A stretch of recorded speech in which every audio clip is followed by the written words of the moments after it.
Sir ప్రస్తుతం విజయసాయి రెడ్డి చాలా అవమానాలు ఎదుర్కొంటున్నారు. అవి మనం చూస్తూనే ఉన్నాం. దాంట్లో ఇప్పుడు వచ్చిన ఎలిగేషన్ ఒకటి ఉంది. ఏంటంటే శాంతి అంటే ఎవరైతే ఉన్నారో అసిస్టెంట్ కమిషనర్ శాంతి, ఆయనకి సంబంధం ఉంది అని చెప్పేసి ఏకంగా ఆయన హస్బెండే చెప్తున్నారు. సో ఇందులో విజయసాయి రెడ్డి కౌంటర్ గా మాట్లాడుతూ మీడియా మీద అలాగే లోకేష్ కి ఒక ట్వీట్ చేశారు. ఆ ట్వీట్ సారాంశం ఏంటంటే మీరు నన్ను ఇంత ఇది చేస్తున్నారు అని చెప్పేసి అట్లా మాట్లాడుతున్నారు. అసలు మీరేమంటారు సార్? విజయసాయి రెడ్డి మీడియాని ఉద్దేశించి మాట్లాడారు, చాలా కటువుగా మాట్లాడారు, లోకేష్ కి మాట్లాడారు, మీరేమంటారు? ఇక్కడ మనం నా అనుభవం సహకరించిన మేరకు యథార్థంగా నిజాలే మాట్లాడుకుందాం. మనకి తెలిసినటువంటి విశ్వసనీయ సమాచారాన్నే మాట్లాడుకుందాం. ఈ అవమానం భరిస్తున్నాడు అన్నారు. అవమానం భరించడం కాదు, తను చేసుకుని తనకే వచ్చింది. ఇది అవమానం ఎలాగవుతుందమ్మా? తను చేసిన తప్పులు తనని ఎత్తి చూపిస్తున్నాయి. శాంతికి నువ్వు కలుసుకోవడం అబద్ధమా? ఇప్పుడు మనం ఫోటోలు వేద్దాం కొన్ని. అలాగే శాంతికి నువ్వు బాగా హెల్ప్ చేసిన మాట అబద్ధమా? రెండు. శాంతి నీ పక్కన నించోవడం అబద్ధమా? నించోవడం మామూలు కాదు, చాలా ఒక భార్య నించున్నట్టుగా నించుంది, అదే అబద్ధమా? ఏ సంబంధం లేకపోతే 1,30,00,000 రూపాయలు బ్యాంకు నుంచి నువ్వు ఎందుకు అప్పిస్తావు? అదే అబద్ధమా? తర్వాత ఇప్పుడు నీకు ఒక కొడుకు పుట్టాడని చెప్తున్నారు. తనేంటంటే వంశ వారసుడు అవుతాడు, బాగుంటాడు, ఎటు వచ్చి నీ కొడుకనే చెప్పే ప్రయత్నం ముందు ముందు చేయబోతుంది ఆవిడ. ఇప్పుడు కాదు, ఇదంతా అయిపోతుంది, లాస్ట్ నిజాలు తెలిసిపోతాయి. ఆవిడ అంటే ఆశ ఉంటుంది కదా ఆవిడకి. ఒక ఆల్మోస్ట్ అలా ఆంధ్రప్రదేశ్ అంతా జగన్మోహన్ రెడ్డిది, విజయసాయి రెడ్డిది సర్జలు లేనప్పుడు వాళ్ళు ఎంత ప్రాపర్టీ సంపాదిస్తారో వాళ్ళకే తెలియదు, ఎన్ని వేల కోట్లు తినేశారో వాళ్ళకే తెలియదు. అన్ని వేల కోట్లు ఉన్నటువంటి ఒక ముసలివాడితో తను చాలా ఆత్మీయంగా, తర్వాత ఆయనకి ఇష్టపూర్వకంగా మసలుకోవడంలో తప్పు లేదు. దీని గురించి మనం సెక్సే మాట్లాడుతున్నామని ఎవరు అనుకుంటే క్షమార్హుణ్ణి. ఎందుకంటే జనరల్గా ఒక ఫ్రస్ట్రేషన్లోను ఎన్నో టెన్షన్లో ఉన్న వాళ్ళని వాళ్ళకి స్వాంతన చేకూర్చే ఒక శ్రీమూర్తి అవసరం. తప్పు లేదు కదా.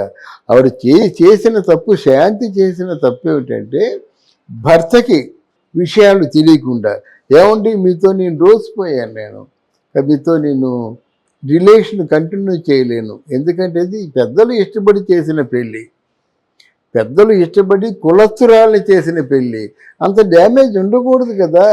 నీకు ఇష్టం లేకుంటే ఎన్నాళ్ళు కాపురం చేస్తావు ఆయనతో? లేదా ఆయనకి ఇష్టం లేకుండా నీతో ఎన్నాళ్ళు కాపురం చేస్తావు? అది లేకుండా దాన్ని దాచిపెట్టి ఉంచడం అన్నది ఈ కొంప ముద్దింది. అప్పుడు ఆయనే అంటున్నాడు, ఆయన పేరు మదన్ కదా, మదనే అంటున్నాడు, తను నాకు చెప్పలేదు, ఇండియా వచ్చినప్పుడు ఒక ఏదో మాట చెప్పింది, తిన్న ఇంటికి వెళ్ళని దొరకలేదు, తను పడిన పుర్రాకులన్నీ అంటే కష్టాలన్నీ చెప్పుకొచ్చాడు. నేను నిజంగా చెప్పాలంటే విజయసాయి రెడ్డి మీదే నాకు అనుమానం ఉంది. కావస్తే DNA టెస్ట్ చేయించుకోండి, నిజాలు తెలుసుకోండి. బట్ ఏదేమైనప్పుడు కూడా నేను ఊరుకునేది లేదు. నాకు 2 బిడ్డలు ఉన్నారు, నాకు పుట్టిన బిడ్డలు, వాళ్ళిద్దరూ ట్విన్స్, వాళ్ళు ఎలా వదులుకుంటాను?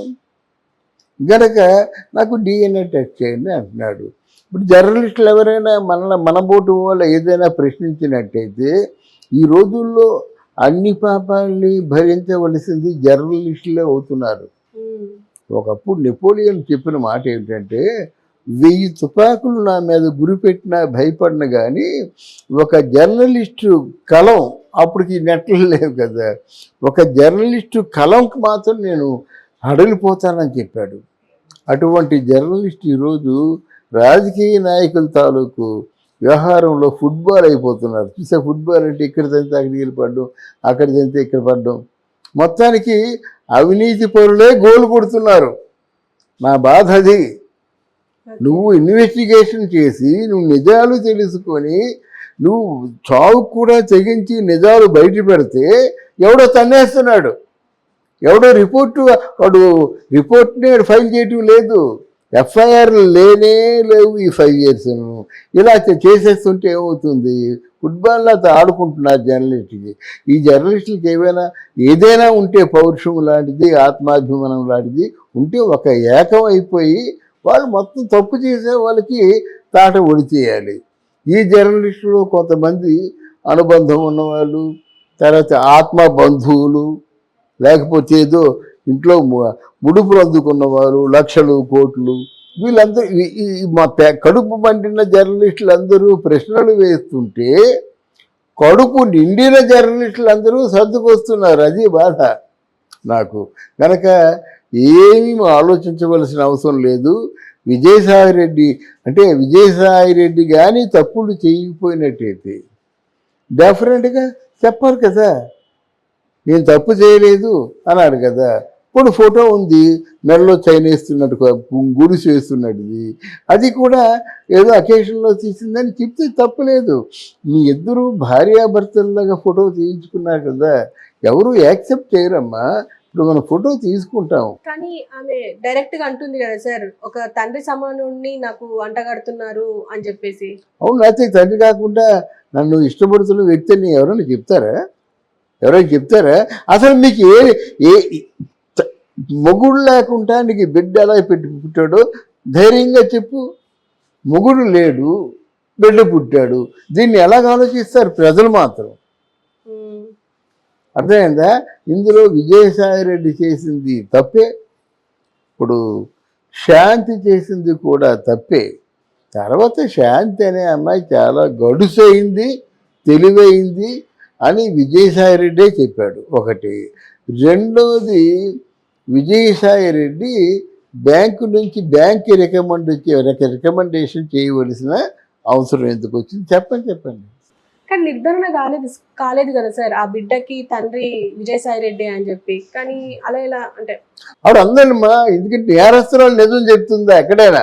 ఇప్పుడు జర్నలిస్ట్ అనుకో, ఏమయ్యా నువ్వు 1,00,000 కోట్లు వెనకేసుకున్నావు అంటే ఆడు ఏం చెప్తాడు? అందరికంటే పేద నాయకుడిని అంటాడు. ఈ పేదలకి ఎవరు ధనమదాదులు, తెలుగుదేశం పార్టీ, జనసేన పార్టీ కనుక ఇద్దరికి పోటీ, నేను పేదవాడిని, అది నేను అర్జున్ అంటాడు. అర్జున్ ఆ పోల్చుకోవడం తప్పే. అర్జున్ అంటే అర్జునికి మరొక పదం ఏంటంటే విజయుడు. నువ్వు ఎక్కడ విజయం సాధించావు? బొక్క బోర్లో పడ్డావు.